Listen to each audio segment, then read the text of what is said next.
Guys, അസ്സലാമു അലൈക്കും.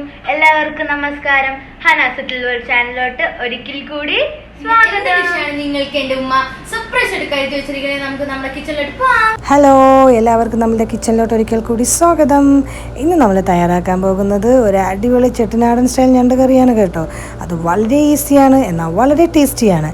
അതിനിപ്പോൾ ഞാൻ എടുത്തിട്ടുള്ളത് 1 കിലോ ഫ്രഷ് ആയിട്ടുള്ള ഞണ്ടാണ്. അപ്പോൾ അതിനെ ഞാൻ നന്നായിട്ട് ക്ലീൻ ആക്കിയിട്ടുണ്ട്. ഇതാ കണ്ടില്ലേ, വളരെ നന്നായിട്ട് ഇതിനെ ഞാൻ ക്ലീൻ ആക്കിയിട്ടുണ്ട്. ഇതിൻ്റെ സൈഡിലെ ആ കുഞ്ഞു കാലൊക്കെ വരുന്നതിനെയൊക്കെ ഞാൻ കട്ട് ചെയ്ത് കളഞ്ഞിട്ടുണ്ട്.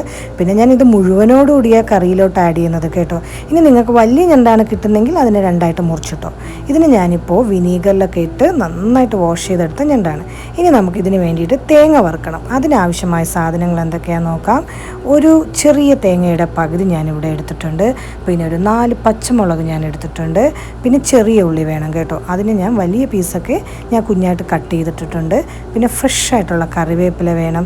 ഒരു ചെറിയ നെല്ലിക്ക വലിപ്പത്തിന് വാളംപുളി ഞാൻ ആഡ് ചെയ്യുന്നുണ്ട്. ഓപ്ഷണലാണ്, വേണമെങ്കിൽ സ്കിപ്പ് ചെയ്യാം. പിന്നെ നമുക്ക് 1.5 ടീസ്പൂൺ പെരിഞ്ജീരകം വേണം. 1.5 ടീസ്പൂൺ കുരുമുളകും വേണം. പിന്നെ ഞാനിതിപ്പോൾ ചെയ്യുന്നത് വെളിച്ചെണ്ണയിലാണ്. അപ്പോൾ ഈ വെളിച്ചെണ്ണ ചെയ്യുമ്പോഴാണ് ഒരു പ്രത്യേക ടേസ്റ്റ് കിട്ടുന്നത്. ഇനി നമുക്ക് എങ്ങനെയാണ് വറുക്കുന്നതെന്ന് നോക്കാം. അതിനുവേണ്ടി ഒരു പാൻ അടുപ്പത്ത് വെച്ച് ജസ്റ്റ് ഒന്ന് ചൂടാകുമ്പോഴത്തേക്കും അതിലോട്ട് നമുക്ക് ഓയിൽ ആഡ് ചെയ്ത് കൊടുക്കാം. ഓയിൽ ചൂടാകുമ്പോൾ അതിലോട്ട് പെരിഞ്ജീരകവും കുരുമുളകും ആഡ് ചെയ്ത് കൊടുക്കാം. എന്നിട്ട് നമുക്ക് ജസ്റ്റ് ഒന്ന് വറുത്തെടുക്കാം. ഒരുപാട് മൂപ്പിക്കേണ്ട കേട്ടോ, ജസ്റ്റ് ഒന്ന് ആയാൽ മതി. ചെറുതായിട്ടൊരു സ്മെല്ല് വരുമ്പോഴത്തേക്കും ഇതിലോട്ട് നമ്മൾ നേരത്തെ എടുത്തു വെച്ച നമ്മുടെ ചെറിയ ഉള്ളിയില്ലേ, അത് നമുക്ക് ആഡ് ചെയ്ത് കൊടുക്കാം. ഇത് നമുക്ക് ഒരുപാട് അങ്ങോട്ട് മൂക്കാനൊന്നും നിൽക്കേണ്ട. ജസ്റ്റ് ഒന്ന് സോഫ്റ്റ് ആവുന്ന സമയത്ത് നമുക്ക് ഇതിലോട്ട് തേങ്ങയും പച്ചമുളകും ആഡ് ചെയ്ത് കൊടുക്കാം. എന്നിട്ട് നമുക്ക് ഇതെല്ലാം കൂടി ചേർത്ത് ഒന്ന് വറുത്തെടുക്കാം. അപ്പോൾ തേങ്ങയും ഒരുപാട് ഗോൾഡൻ ബ്രൗൺ കളർ ആവാനൊന്നും നമ്മൾ നിൽക്കണ്ട. ജസ്റ്റ് ഒന്ന് മൂത്താൽ മാത്രം മതി.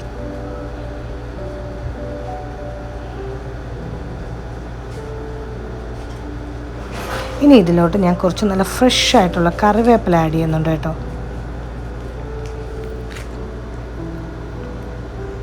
ഇനി നമ്മുടെ വാളംപുളി ഉണ്ടല്ലോ, അത് ഞാൻ ഇതിലോട്ട് കുറച്ചൊന്ന് പിച്ചിയിടുന്നുണ്ട്.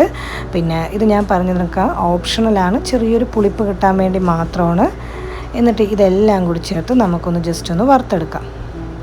അപ്പോൾ സംഭവം ഏകദേശം ആയിട്ടുണ്ട്.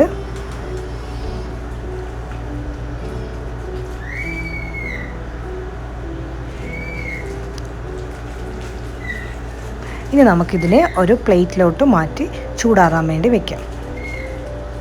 അപ്പോൾ ഇത് നമുക്ക് ചൂടാറുന്ന സമയം കൊണ്ട് നമുക്കൊരു മസാല തയ്യാറാക്കണം. അതിന് വേണ്ടിയിട്ട് ഞാനിപ്പോൾ എടുത്തിട്ടുള്ളത് കുറച്ച് കറിവേപ്പില എടുത്തിട്ടുണ്ട്. പിന്നെ ഒരു വലിയ സവോള ഞാൻ കുഞ്ഞു കുഞ്ഞായിട്ട് കട്ട് ചെയ്ത് വെച്ചിട്ടുണ്ട്. പിന്നെ നമുക്ക് നല്ല പഴുത്ത തക്കാളി, അതൊരു വലുത് തന്നെ ഞാൻ എടുത്തിട്ടുണ്ട്, അതും കട്ട് ചെയ്ത് വെച്ചിട്ടുണ്ട്. പിന്നെ നമ്മുടെ ഇഞ്ചി വെളുത്തുള്ളി പേസ്റ്റ്, അതും ഒരു 1.5 ടീസ്പൂൺ എടുത്തിട്ടുണ്ട്. പിന്നെ നമുക്ക് വേണ്ടതെന്ന് പറയുന്നത് ഉലുവയാണ്, അതും നമ്മൾ എടുത്ത് വെച്ചിട്ടുണ്ട്. പിന്നെ ആവശ്യത്തിന് ഉപ്പ്. പിന്നെ ഇപ്പോൾ ഞാൻ പൊടികളായിട്ട് എടുത്തിട്ടുള്ളത് എന്തൊക്കെയാണെന്ന് നോക്കാം. അതിപ്പോൾ കാശ്മീരി ചില്ലിയാണ് ഞാൻ എടുത്തിട്ടുള്ളത്, അതും ഒരു 1.5 ടീസ്പൂൺ എടുക്കണം. പിന്നെ ഒരു 1/4 ടീസ്പൂൺ മഞ്ഞൾപ്പൊടി വേണം. പിന്നെ ഒരു 2 ടീസ്പൂൺ മല്ലിപ്പൊടിയും വേണം.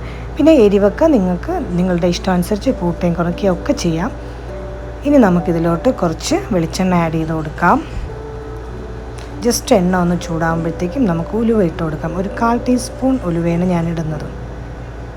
പിന്നെ ഞാനിപ്പോൾ ഇത്ര നമ്മുടെ കാശ്മീരി ചില്ലിയൊക്കെ ഇത്ര എടുത്തെന്ന് പറഞ്ഞാൽ നിങ്ങൾ ഇത്ര എടുക്കണ്ട. ചിലപ്പോൾ നിങ്ങൾക്ക് എരി കുറവായിട്ട് തോന്നും. അപ്പോൾ കുറച്ച് കൂടുതൽ എടുക്കണമെങ്കിൽ നിങ്ങൾക്ക് അങ്ങനെ എടുക്കാം, അല്ല കുറയ്ക്കണമെങ്കിൽ അങ്ങനെയും ചെയ്യാം. അപ്പോൾ എൻ്റെ ഫാമിലിക്ക് എരിവ് കുറവായതുകൊണ്ട് മാത്രമാണ് ഞാൻ ഇത്രയും ഇതെടുത്തത്. ഇനി നമ്മുടെ ഉള്ളി ഒന്ന് ജസ്റ്റ് ഒന്ന് സോഫ്റ്റ് ആവുന്ന സമയത്ത് നമുക്കിതിലോട്ട് ഇഞ്ചിയും വെളുത്തുള്ളിയും ഇട്ട് ഒന്ന് നന്നായിട്ട് വഴറ്റിയെടുക്കാം.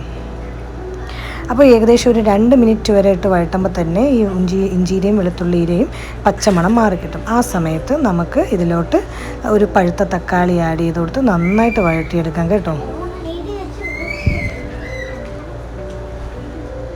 ഇനി നമുക്ക് ഇതൊന്ന് വേഗം അനുവദിക്കാം. അതിന് വേണ്ടിയിട്ട് ഒരു അടപ്പ് വെച്ച് അടച്ച് കുറച്ച് നേരം വെയിറ്റ് ചെയ്യും.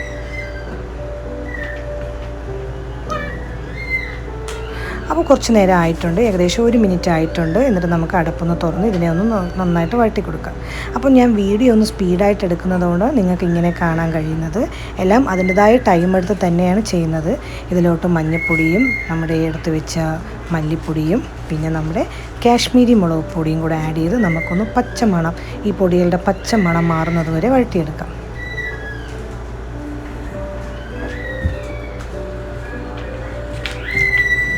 ഇനി നമുക്കിതിലോട്ട് കുറച്ച് ഫ്രഷായിട്ടുള്ള കറിവേപ്പില നമുക്ക് ആഡ് ചെയ്ത് കൊടുക്കാം കേട്ടോ. അതൊക്കെ നമ്മുടെ ഇഷ്ടമനുസരിച്ച് ചേർക്കാം. അപ്പോൾ ഞാൻ നമ്മൾ നേരത്തെ വറുത്ത് വെച്ച തേങ്ങാക്കൂട്ടില്ലേ, അതിനെ ഞാൻ നന്നായിട്ട് ഫൈനായിട്ട് അരച്ചിവിടെ കൊണ്ടുവന്നിട്ടുണ്ട്. ഈ സമയത്ത് നമുക്ക് ആ പേസ്റ്റ് ഇതിലോട്ട് ആഡ് ചെയ്ത് കൊടുക്കാം. എന്നിട്ട് നമുക്ക് സ്റ്റിക്ക് വെച്ച് നന്നായിട്ട് ഇളക്കി കൊടുക്കാം. എന്നിട്ട് ഈ ജാറിലോട്ട് കുറച്ച് വെള്ളവും കൂടി ഒഴിച്ച് നമുക്കിതിലോട്ട് ഒഴിച്ചു കൊടുക്കാം. ഇനി നമുക്കിതിലോട്ട് കുറച്ച് ഉപ്പൊന്ന് നോക്കാം. അപ്പോൾ എനിക്ക് ചെറുതായിട്ട് ഉപ്പ് കുറവുള്ളതെനിക്ക് തോന്നുന്നുണ്ട്. ഇപ്പം ഞാൻ കുറച്ച് ഉപ്പ് കൂടി ഇതിലോട്ട് ആഡ് ചെയ്യുന്നുണ്ട്. എന്നിട്ട് നന്നായിട്ടൊന്ന് മിക്സ് ചെയ്ത് കൊടുക്കാം. എന്നിട്ട് നമുക്കിതിനെ ഒന്ന് തിളയ്ക്കാൻ അനുവദിക്കാം.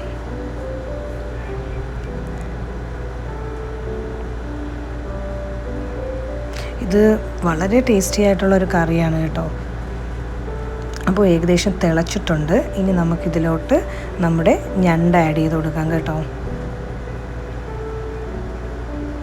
ഓരോന്നായിട്ട് വളരെ സ്ലോലി തന്നെ നമുക്കിട്ട് കൊടുക്കാം. ഇനി നമ്മളിതിൽ അഡീഷണലായിട്ട് വെള്ളമൊന്നും ആഡ് ചെയ്യണ്ട.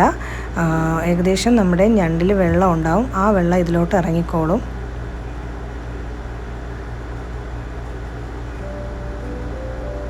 പിന്നെ ഇത് എസ്പെഷ്യലി പറയുകയാണെങ്കിൽ ഇത് രാത്രി വെച്ചിട്ട് രാവിലെ കഴിക്കണം. അപ്പോഴാണ് ഇതിൻ്റെ ഒരു പെർഫെക്റ്റ് ആയിട്ടുള്ള ടേസ്റ്റ് ഇതിന് കിട്ടുന്നത് കേട്ടോ.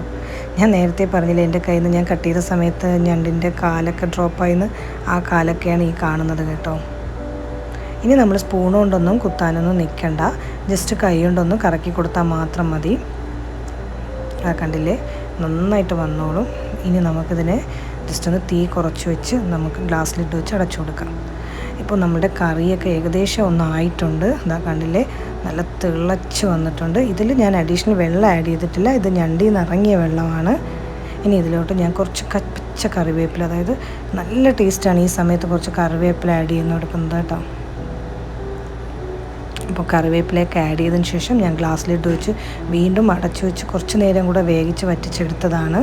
അപ്പോൾ ഗ്രേവിയൊക്കെ എത്ര വേണമെന്ന് നിങ്ങൾക്ക് തീരുമാനിക്കാം കേട്ടോ, കൂട്ടണോ കുറയ്ക്കണോ. ഇപ്പം ഞാൻ ഇത്തിരി തിക്കായിട്ടുള്ള ഗ്രേവിയാണ് ഇവിടെ എടുത്തിട്ടുള്ളത്. ഇനി ഇതിലോട്ട് ഞാൻ കുറച്ച് നല്ല പച്ച വെളിച്ചെണ്ണ കൂടി ആഡ് ചെയ്യുന്നുണ്ട്.